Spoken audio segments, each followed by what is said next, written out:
রাত ১০টার দিকে খাবার খেয়ে বড় বোন ও তার স্বামীর সঙ্গে একই কক্ষে ঘুমায় শিশু আসিয়া।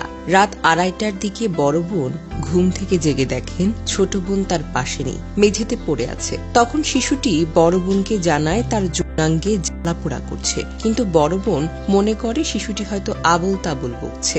এরপর সকাল ৬টার দিকে শিশুটি আবার বোনকে যৌনাঙ্গ করার কথাটা বলে, কারণ জিজ্ঞেস করলে সে বোনকে জানায় রাতে দুলাভাই দরজা খুলে দিলে তার বাবা তথা বোনের শ্বশুর তার মুখটা চেপে ধরে তার কক্ষে এসে তাকে ধর্ষণ করেন। সে চিৎকার করতে গেলে তার গলা চেপে ধরে, পরে তাকে আবার বোনের কক্ষের মেঝেতে ফেলে রেখে যায়।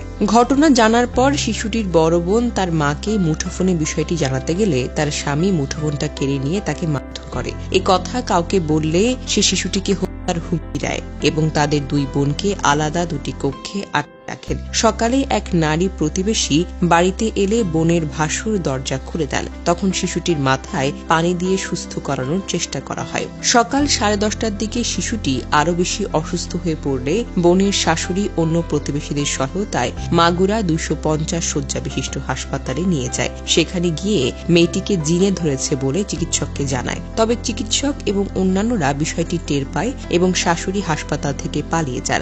মামলার তদন্ত সংশ্লিষ্ট একাধিক সূত্র জানায়, এই ঘটনায় গ্রেফতার শিশুটির বোনের স্বামী, শ্বশুর শাশুড়ি এবং ভাসুর কেউ ঘটনায় জড়িত থাকার কথা স্বীকার করেননি। তারা অসংলগ্ন এবং পরস্পর বিরোধী বক্তব্য দিচ্ছেন। পুলিশ জানিয়েছে, শিশুটিকে অচেতন অবস্থায় হাসপাতালে নেওয়ায় ভুক্তভোগীর বক্তব্য পাওয়া যায়নি, তবে ডিএনএ নমুনা সংগ্রহ করা হয়েছে।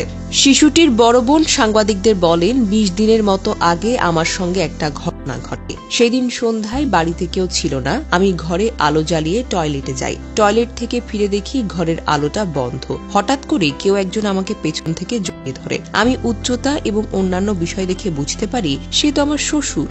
বিষয়টি আমার স্বামীকে জানালে সে উল্টো আমাকে আজে বাজে কথা বলে। আমি আমার বাড়িতেও এই কথাটা জানাই। বাড়িতে গিয়ে আর শ্বশুর বাড়ি ফিরতে চাইনি, কিন্তু বাড়িতে আমাকে বুঝিয়ে আবার পাঠানো হয়। আমার ভেতর সবসময় একটা ভয় কাজ করত, যদি ওই ঘটনার চেয়ে খারাপ কিছু ঘটে। এ কারণে আমার সঙ্গে আমার ছোট বোনকে পাঠানো হয়। তিনি বলেন, তিনি এলাকার লোকজনের কাছে শুনেছেন এর আগে 2টা মেয়ের সঙ্গে নাকি এমন ঘটনা ঘটিয়েছিল তার শ্বশুর।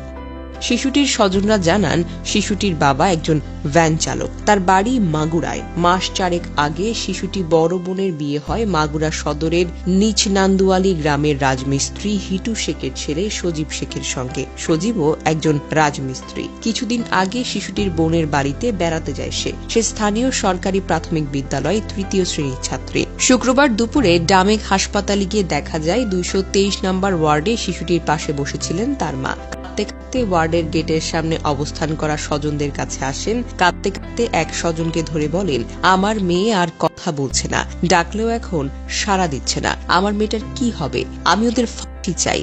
তিনি বলেন, তার বড় মেয়ে তাকে জানায় শ্বশুর বাড়িতে রাতে তার ভয় লাগে, এই জন্য ছোট বোনকে শ্বশুর বাড়িতে নিয়ে যেতে চায়। তার আবদারের মুখে শনিবার ছোট মেয়েকে বড় মেয়ের সঙ্গে পাঠিয়েও দেন। কিছুদিন থাকার পর বাড়িতে ফিরে যাওয়ার কথাও ছিল।